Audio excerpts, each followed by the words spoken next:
Hey, we back at it. What's up, what's up, what's up, what's up, what's up, what's up, what's up, what's And up, for Big good Gunny? time's sake, let's go ahead and throw a little hate in there. Hey.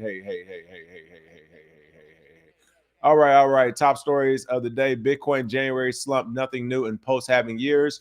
MoonPay acquires Helio in a $175 million deal to expand crypto payment services. Singapore blocks access to Polymarket over unlicensed gambling concerns. Millions of OpenSea user emails leaked in 2022, now fully public, says Slow Miss, and more. But first and foremost, of course, let's go ahead and take a quick look at these Bitcoin prices. And people, they are looking amazing today, right? You all said you want a discount. The price was going away. It was too much for the regular person. Bitcoin heard and Bitcoin responded. I'm going to tell you, and again, this isn't financial information. I would call it common sense, but this is a move I would make. Here's how you get 10% in Bitcoin, right? Here's a free and easy way to make 10% in Bitcoin. All you have to do is invest right now, right? All you have to do is buy Bitcoin now. It's acquire, I won't say buy or invest. All you have to do is acquire the Bitcoin asset right now, because legitimately there's no reason in terms of value why it shouldn't be at 100K or beyond that. So you're looking at it right now at 90K, and you have to ask yourself, will Bitcoin ever go back to 100K again? Will it go back to 100K in the next 3 to 4 years? Like, yes and yes and yes. So it's one of those things where it's like, if you want 10% to your portfolio, no matter what that number is, just literally get the asset Bitcoin right now. The 10% is baked in as we speak. And that's being fair. It's really about 12 to 13% baked in right now. So for those who complain, I can't get Bitcoin, this is the problem, whatever, here's your chance to acquire about 10 to 13% more of the asset immediately if you were serious about it, because it's definitely going back to 100K. And with that being said, Bitcoin starting off this glorious Monday at 90. Oh, just was at 90, but 92,165. There you go. You already lost a couple percent. It says now down 2.66%. But before I started my soliloquy, it was about 4%. Ethereum is at $3,049 because, as I keep saying, they can't hit 4K without the help of Bitcoin, down 6.66%. Ripple at number 4, 2.46, $2.46, down 1.5%. Solana at number 6, $177, down 5.95%. Number 9, Cardano at 92 cents, down 6.6%. Tron at number 10 at 22 cents, down 6.4%. Fear and Greed Index is at a low, which makes no sense again, because if you're trying to get that easy 10%, you should be into the market. But the Fear and Greed Index is at a 47. Bitcoin dominance, of course, is getting higher as that market starts to, I guess, slump, even though we're at 90K. But 57.15 Bitcoin dominance. Ethereum dominance has drastically dropped, actually, at 11.39%. Listen, I would expect that to drop more, and I would expect it to continue to drop, especially as Ethereum competitors come out with bigger communities and their price points start to make more sense than Ethereum itself. But those are your prices on the day. The market is alive and well. So really quick shout outs before we get the show. Roller, Saber Sage, Jake Fever, Magnolia, Pelican, Sunny, Il Cryptomatic, Zyro, Price Cobbs, Wisdom Bars, Cheuk, Humney, Malcolm Jackson. Good morning. Power of 9, Antonio, welcome back.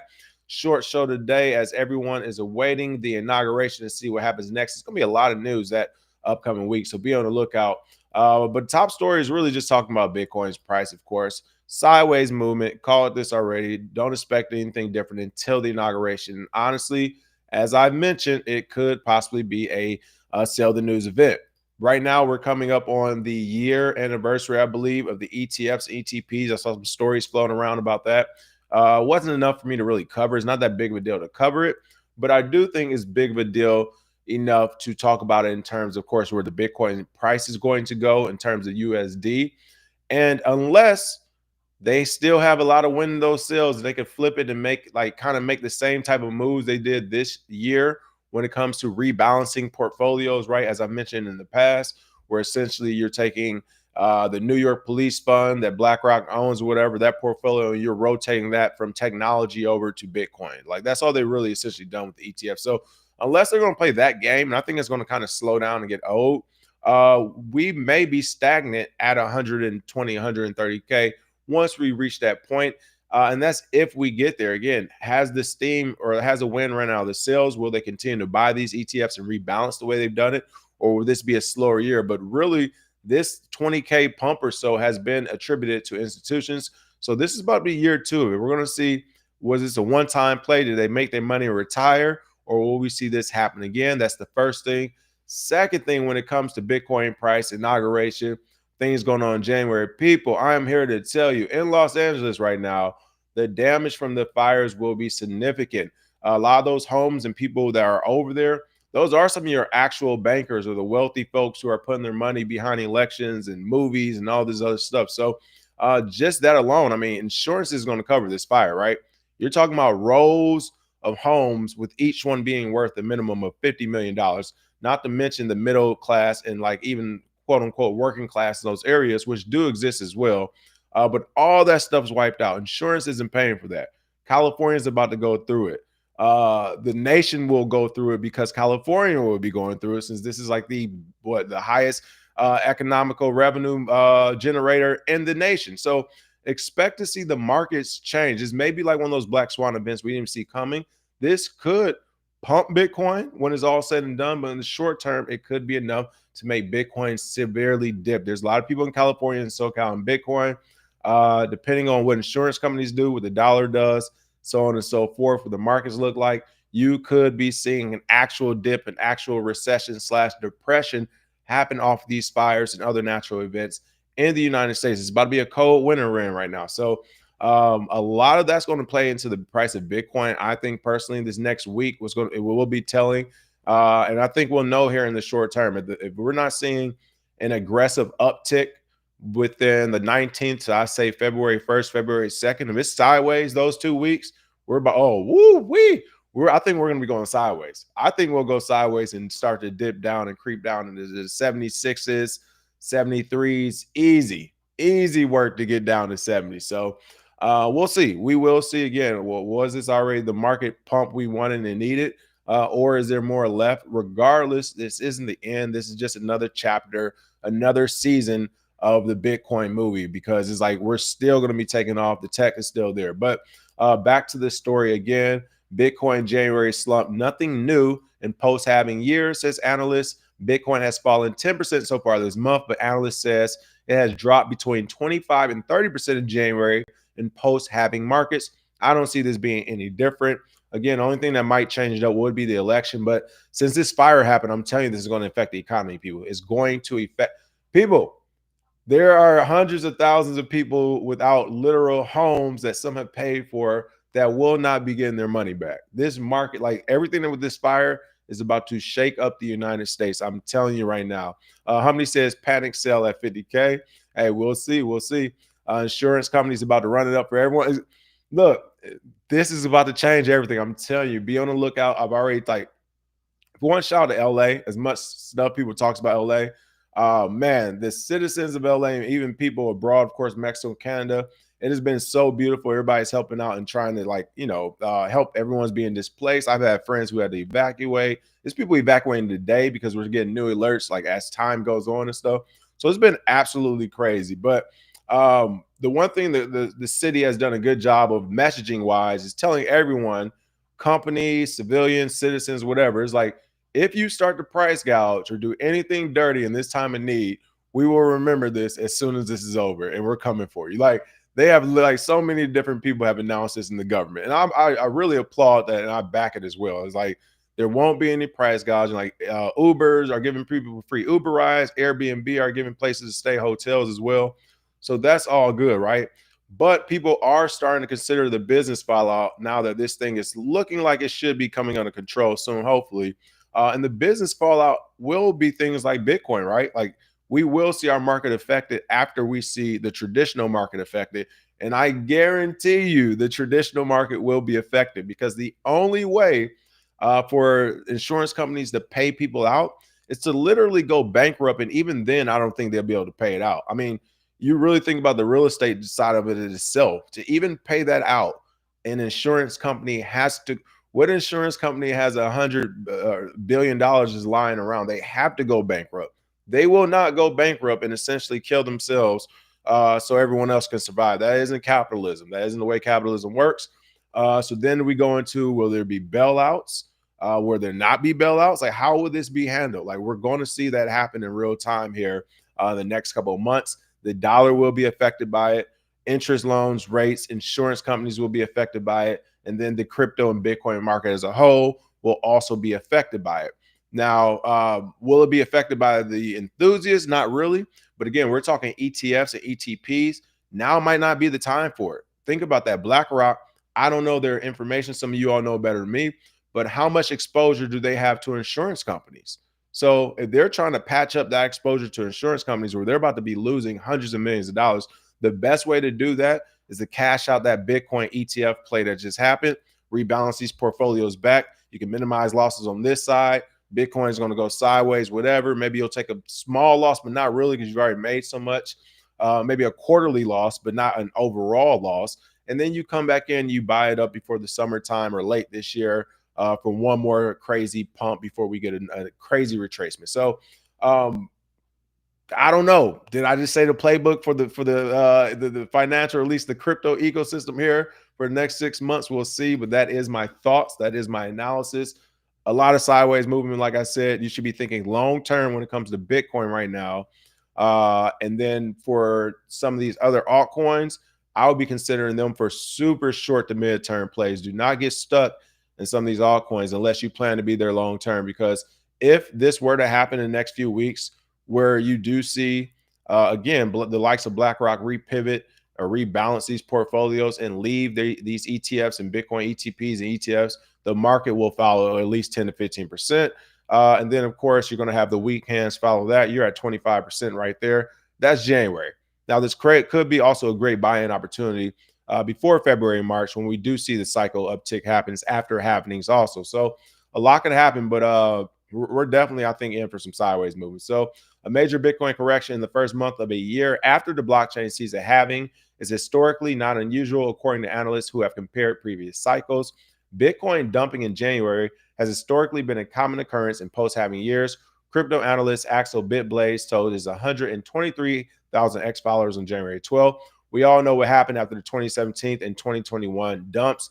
I agree as well. It usually dumps before it starts to slow build up. The only difference, well, I won't even say difference, because in 2016 and 17, there was the same type of, I would say, confusion and fear that was going on not only in our country, nationally here, but international as well when it came to politics and regulations and so on and so forth. So when you compare that same type of like energy, we're still having it. So I wouldn't say like Black Swan events would be totally different than what we've seen in the past. But what I will say is different is the knowledge about it, is that more people know about it, more people are invested in it. So we could see that change trading cycles and trends. But by and large, yeah, and we follow the same path. We'll see a small little dip here this month, then a slow build up into the summertime where it goes crazy. That's if we see it. However, we haven't been this crypto friendly or educated since it began yet either. So we'll see what happens with that. All right. What else we have? MoonPay. Shout out to MoonPay making big moves. MoonPay acquires Helio in a $175 million deal to expand crypto payment services. That's right. MoonPay has acquired Solana-based payment processor Helio for $175 million to enhance crypto payment services. One thing I would say about this, and I know MoonPay, if I'm sure, sir, because I have it on my phone, but I'm pretty sure you still can only use an email or like whatever, blank whatever, to have a wallet. So I won't get on it. But my only thing about the deals and partnerships like this, I've said this since the Exodus days, is like once I see these deals and partnerships being made, to me is like it's getting closer to it being open season on data, right? Because you're kind of showing me like you're a centralized figure, which is okay. I know a lot of them are at the end of the day, but you're also showing the government you're a centralized figure. So they're not going to come in and just say, hey, we just want a piece of the Helio deal and know what's going on with that. That was like Shark Tank. We want a piece of the other thing you got going on too. Customer data. Who has these wallets?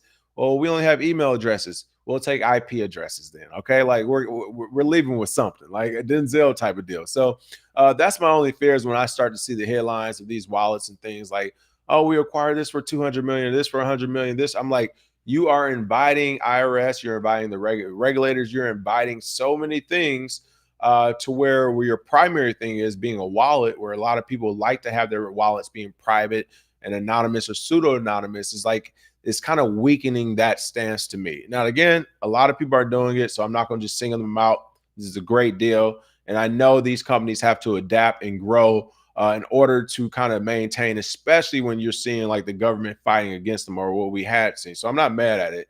It's just one of those things that causes me to be a little bit more leery. It's like, all right, you're starting to do bigger deals. Like, it's already a hot wallet. So it's not like I'm leaving my portfolio as a whole on it.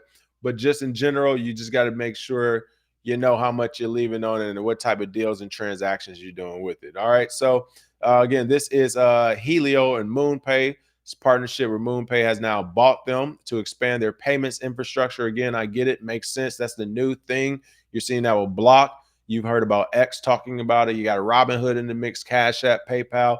It's all about these financial apps. Helio, known for its crypto checkout platform, enables businesses to accept payments in digital assets such as Bitcoin, Ether, Solana, and USD Coin.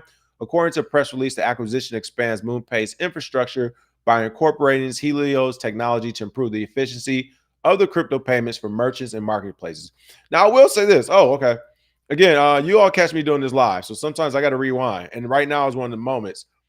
This is like, let me see my wallet. Let me check my wallet real quick while I'm live. I have to check to see if MoonPay, once this is fully enabled and working or whatever. Do I have MoonPay? I thought I did. Oh, no, I'm thinking of a different wallet. Okay, I don't have MoonPay. All right, here's the thing I had to think about for MoonPay, and I'll check it out as well. If you can log on with a blank email or whatever else and use that Helio as an option to accept everything and transfer it to USD by itself, then that would be amazing. I highly doubt that. I super highly doubt that. But if you could, that'd be amazing. What's probably going to happen is you have to register everything and you can use it then. But even so, it's still a great advancement because right now, while it's easy to do, there's still a learning curve and a learning process. So if you were to actually be a consultant and go around and talking to store owners, which I have, about accepting all this stuff, it's probably a lot easier just to have them with a wallet like MoonPay and say, boom, now you can accept everything as well. With BitPay, there's a sign up thing, it's browsers, internet platform, blah, blah, blah. Same with a couple of other ones, a couple of them POS systems, things of that sort. Again, it's super simple if you already kind of know what you're doing. But for those who have no idea what they're doing, this could be a win if it is built in and baked in already. But you probably have to sign up, social security number, tax ID, so on and so forth, is what I'm thinking as well. Zyro said data is the new oil. I agree. I definitely agree with that. Power of Nine says, who do you think is buying these companies up like MoonPay? They are setting traps. So listen, I already been on like a little couple mini rants. I didn't want to go there, but that's what's been in the back of my head. And I didn't say it out loud, but my thoughts were like, let me do my own research. But you know what? You brought it up. Let's talk about it. I'm not going to say a trap, but that was my thought process too with MoonPay. I'm like, man, I get it. It's definitely a team behind these things, but also to be pushing this whole DeFi and decentralized narrative, which I get, it's a selling point. But to be pushing that is like, who's organizing? Just the organization of $175 million deal, right? This is what I mean by like, if you're piquing my ears, and I know a limited amount of this type of stuff, you're definitely piquing the regulator ears whose subject matter, like this is their subject matter expert. This is like, oh, we squeeze lemons that have been squoze and dried out and left in the desert. We will get 3 drops of that juice out of it. All right. So when you start talking $175 million deals, you are going to get people's attention. And that's kind of why I'm like, well, who is organizing the deal to begin with? Like it's a lot of interesting things going on with this as well. So, but I mess with it. I mess with it. I'm not mad at it. Again, this could be super easy. It can make it super easy for other people to actually use it. So let's see. You said T-Will said California isn't that important. This is a DEI problem. Trump is going against Newsom.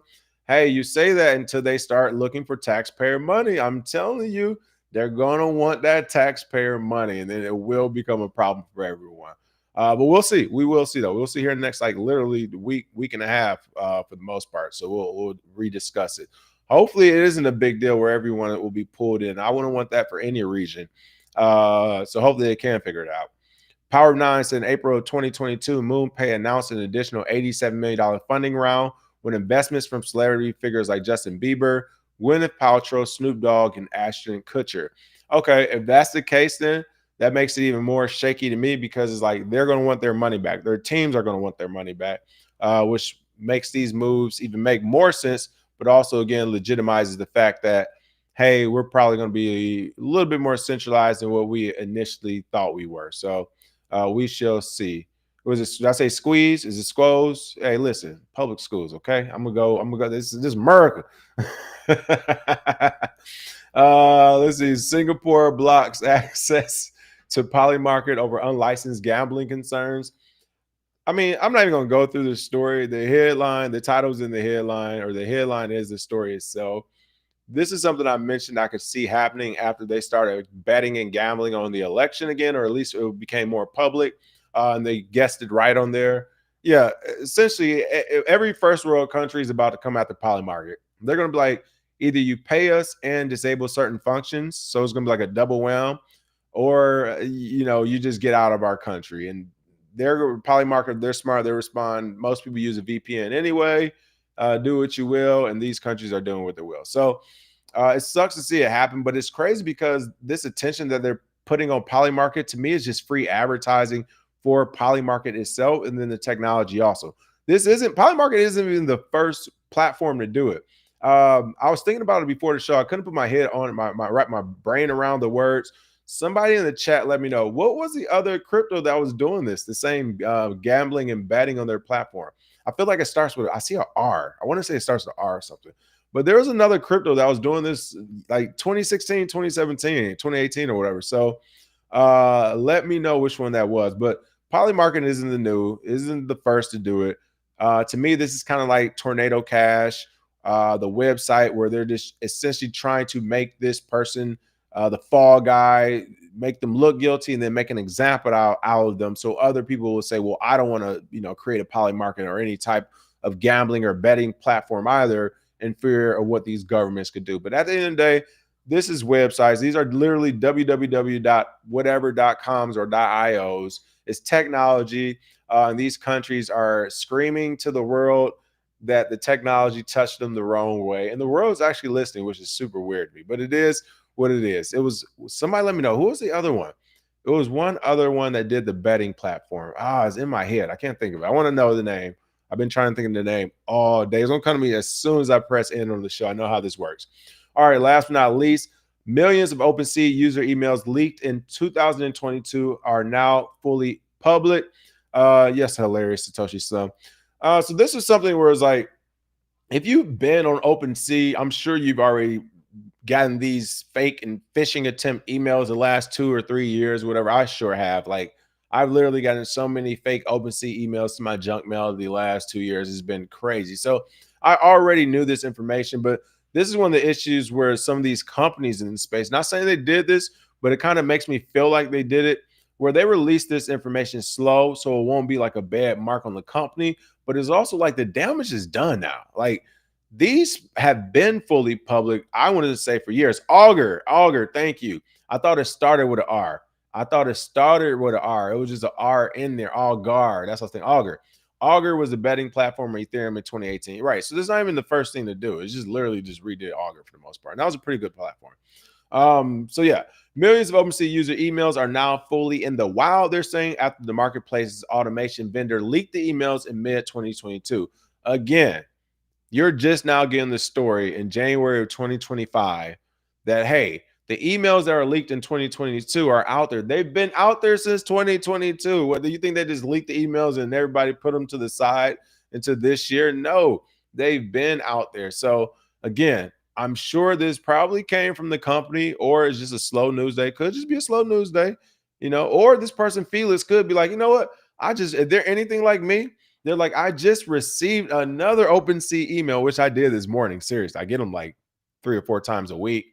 But they could have just woke up and be like, I run a story on it. I'm done with it. I'm running a story on it. Like, Those are the only things that can make sense. Everything else makes me look at it sideways because it's like these things have been leaked, they've been out, and they've been being used for phishing attacks nonstop, nonstop, nonstop, nonstop. So over 7 million email addresses comprise.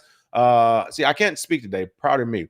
Compromised in an OpenSea email vendor leak in 2022 have recently been fully publicized online, giving scammers a new treasure trove of information to work with, warns a slow miss executive. All right. That isn't the big deal of it. The big deal of it to me, which I want to make you all aware of, are the emails you will not be getting from OpenSea, but from other crypto service providers, essentially asking for your password or having you email or send something in or trying to make you panic into doing something. So essentially, what happens? They have 7 million NFT emails. Like you can bet almost anything that a lot of those emails are going to be the same ones on meme coins, on different gambling platforms, possibly on different crypto platforms, on different exchanges. I mean, if you have an NFT, you probably got a Coinbase. So I would expect a fake Coinbase email to come out from this same list trying to fish. I would expect a MetaMask email phishing attempt to happen from the same list. I would expect a Binance or a Bybit email to happen. So my point is you have to be leery, be on the lookout. If you ever had an OpenSea account, your email is leaked. Okay. Your email is definitely out there and they will use it for other crypto platforms just to kind of scare you into giving you information. They'll even send you 3 different emails this year from different cell phone providers to say, hey, you forgot this from Sprint. You need to log in. You're like, I don't even have Sprint. 6 months later, hey, you forgot this from Verizon. You know, a few weeks later, same deal from the next company. So just be on the lookout for all this stuff. These are some that sophisticated scams you see happening. So just be on the lookout. Other than that, that is the show for today. Shout out to Black Rule. Yes, his show the other day I saw was great. Also shout out to Trek. I saw Trek pop back up today. Good to see he's doing well. Also, other than that, like I said, folks, expect a lot of sideways movement.